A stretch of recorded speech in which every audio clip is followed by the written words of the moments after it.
Well, I'm here with John James, who's pastor of Crossway Church in Birmingham, and I'm going to talk to him about church revitalisation.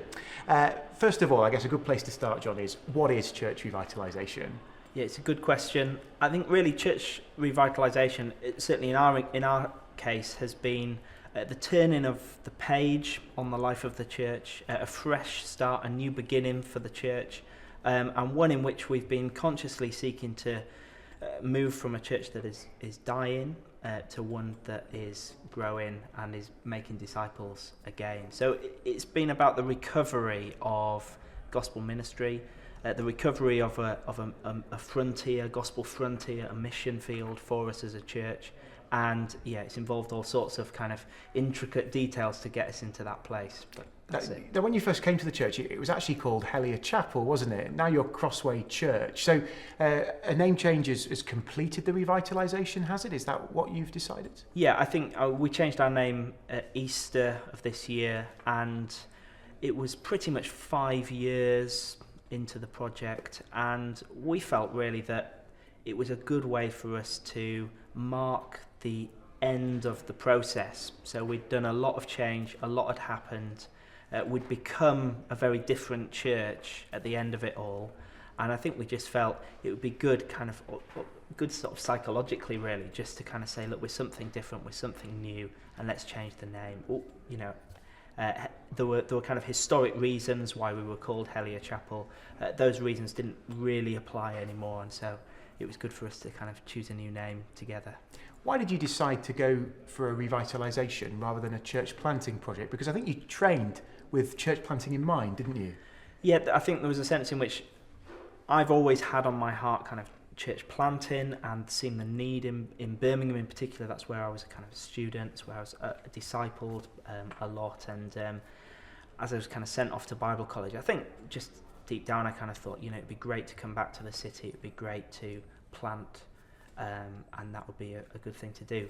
But at the same time, as a kind of recent graduate, as I was involved in a larger church, I was also involved in a preaching group that used to preach just little local gospel halls and other kind of community churches that were reliant on visiting speakers, needed people to come in, and I'd go and preach occasionally.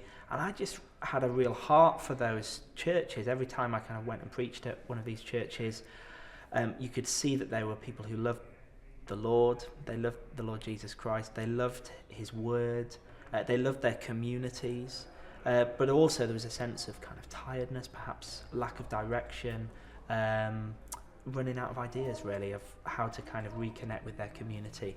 And that had just been on my heart really. And then when this opportunity came up, I think we just wanted to take it really seriously, my wife and I, and think, well, maybe this is a way in which we can effectively achieve the ends of church planting, but through a slightly different means, through this process of revitalisation. So how did it come about, your conversations with the church? I mean, did they approach you? Did you approach them? How did that initial contact take place? Yeah, I think, there are some unique kind of circumstances around this particular church, because it was the church my wife grew up in. She was in the Sunday school there, and her parents are still in the church, and so we knew the church well. I'd preached there a few times. I'd got to know the one remaining elder who was in the church. He and his wife, it's Tony and Sheila. I'd got to know them a little bit, and so we knew that they were kind of considering closing. They'd given themselves about 2 years to kind of die gracefully. Really, that's the way that they would have articulated it, and so it wasn't actually, they kind of, they'd kind of said, oh, wouldn't it be wonderful if we could do something different? But they didn't really approach us. So I kind of just rather cheekily, effectively, just kind of picked up the phone and said, look, you may think I'm just incredibly presumptuous, but would you be interested in having this conversation? Because we're just aware of the stage of life that you guys are at, and, trying not to kind of be judgmental from the outside, but just offering the opportunity to have that conversation, and actually that was received incredibly well. It has to be a two-way process, I guess, doesn't it? Yeah. So that the church has to be really keen for this to happen. Yeah, absolutely. That's obviously the unique thing about revitalisation. So with a church plant, the sending church simply decides it wants to do it, and off it goes. But obviously with the revitalisation, there needs to be a kind of cooperating church at the other end who really understands what this is all about and really wants it to happen. If that's not there, it's not really possible. It's interesting you say that. So some people will think revitalisation is just a couple of new families coming along and carrying on as it always has, now that it looks like it has a future with younger people there. Yeah. That's probably not what revitalisation is in reality, is it? What would you describe it as from a church's perspective? Well, I think, in one sense, you've got to understand why the church has got to the point that it has, and it won't be simply because, one or two families, haven't been there, and you add them in, and there we go, we're kind of back to the heyday again. Yeah. There are often sort of significant reasons why there's a particular muddle, or there's something that's not being kind of thought through properly, or there's, it could be any number of things. I think in our kind of situation, there was a lot of internal work that we needed to do in terms of clarifying our membership, our statement of faith, what the church existed for, what it was all about, basically kind of evaluating everything that the church did in terms of discipleship and saying, actually, is this making disciples? Is this growing disciples? Is it feeding into that in any way, shape or form? If not, then actually it's drawing resources from us that we can't give, we can't afford to give in that way. So reevaluating everything, and in one sense, I think the biggest thing that kind of happened for us was just regaining a confidence together that we believed in a God who was big enough and strong enough to breathe new life into us as a church family. I think when there's been a mentality for a long time that something can't happen, that kind of attitude of can't, a culture of can't, then actually just regaining confidence in God and His Word and His ability to change our hearts and the hearts of the people we're seeking to reach was a big, big deal for us. It was a big step in us then believing, actually, maybe this church has a future again, because there were a whole load of lost people. We're in a community in Northfield, 25,000 people who need to hear about Jesus. So is this a pain-free process for the church? Have the church found this remarkably easy, or is there pain involved for the church, John? I think they loved every minute of it, Phil. Absolutely every minute from the word. No, I think it's fair to say that the first 18 months of the process was painful, for everybody concerned.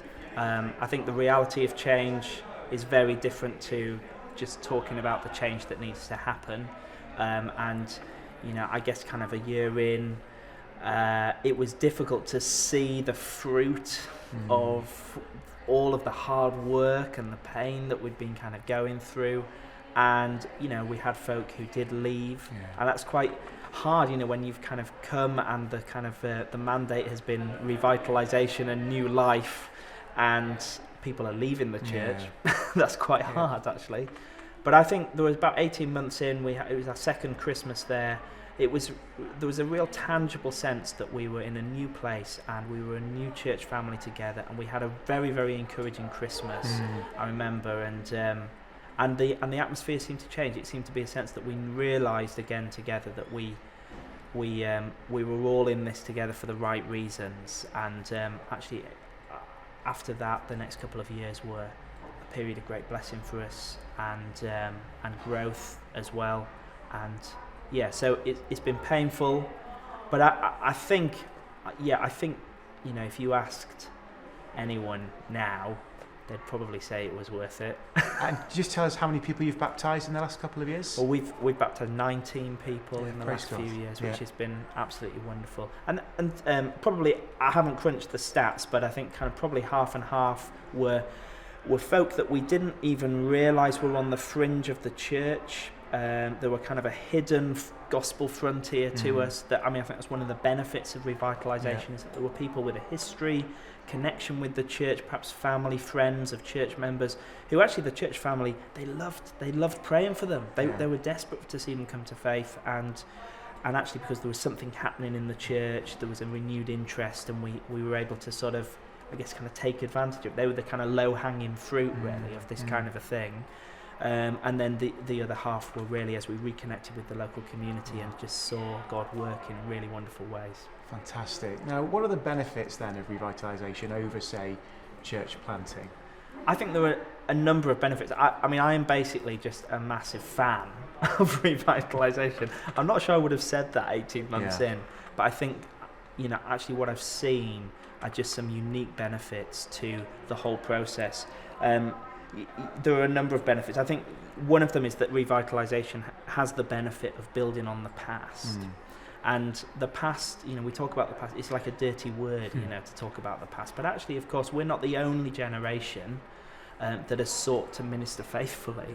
And the communities, particularly in the UK, they're not gospel vacuums. There's often, something there that, because of the history of the church, that you can tap into. And I think that one of the benefits of revitalisation is that it does exactly that. But the second one is just that hidden gospel frontier that I mentioned earlier, that actually there was this whole fringe of people. I think we thought our task was internal revitalisation and then this sort of breaking new ground in the community in terms of our mission field. But actually there was this third area that was in the middle that was wonderful in terms of just sort of unearthing and seeing God work in it.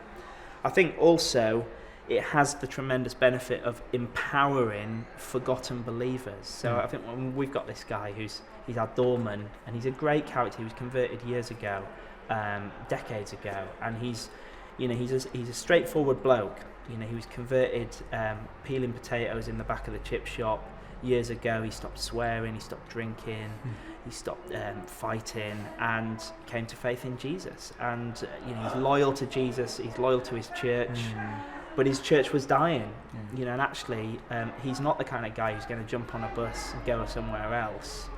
But what we kind of found was, as I was sort of preaching week in and week out, we preached through Mark's gospel, and I found that here was this guy who had his Bible open, who was weeping, literally weeping, as he heard the gospel week after week. There was a spiritual renewal that was going on in him through this process, and he's one of our greatest evangelists. He genuinely is, and he meets everyone on the door, he calls everyone Bab, and he's just delighted he gets to kind of call more people Bab on the door. So I think that's a massive benefit again. But I mean, finally, what I'd say is that with revitalisation, I think it does have an ability to value marginalised communities. So, we're in a community where people are used to having people just walk out on them. They're used to being deserted. They're used to people walking out of their homes, walking out of their lives. And the local church closing, it's just another walkout, And actually, there's a suspicion around transient things, pop-up church, a lot of church plants, they don't have their own buildings, they can't be a permanent presence in a community in that way. It's not possible for them to be, and they're brilliant at what they do, but actually there's a suspicion around that in the kind of community that we're in, whereas I think sort of bricks and mortar, we're part of the furniture, we're here for the long term, we're not going anywhere. It just speaks the right language for this kind of a community. Just finally then, John, what would you say to anybody watching this who's considering church revitalisation, either as a man going into a church or a church that's considering inviting somebody to do this type of work? What would your message be to them? Reconsider. No. Well, maybe twofold. One is that I think very, very carefully. It's very costly, actually. So it's far more costly for the church that's asking you to come than it is for you as the person who's coming. I think, we took a little team of 8 people, and in one sense, we got to dictate the nature of the change that needed to happen. But for the church that invited us to come, it was death. It was death from day one. And I suppose for a church that's considering revitalisation, it's really a question of are you ready to die? Are you ready to die in order to live again?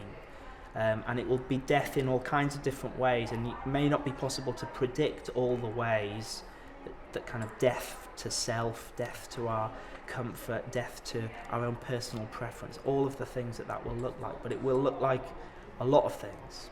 I think that's one thing to say. So it's just a counting of the cost. Are you willing to kind of die for this to happen? But also to say, you know, it is really worth considering. You know, actually it's worth it. I mean, discipleship is about death to self. Mission is about death to self in order for new life to happen elsewhere. So, you know, that is the thing to consider, ought not to put us off from actually saying, is this possible? Is this possible? And actually to say that we have a God who is big enough. We have a God who has revitalised each one of us. You know, we are revitalisation projects ourselves through the gospel, and we have a God who delights to give life to dead things. He loves to use the things that are not to nullify the things that are. That's the God we have, and that's a wonderful thing. And so it's worth considering. It's a challenge, but it's worth it. I pray God will continue to bless your ministry in Birmingham. Thank you, John. Thanks very much, Phil.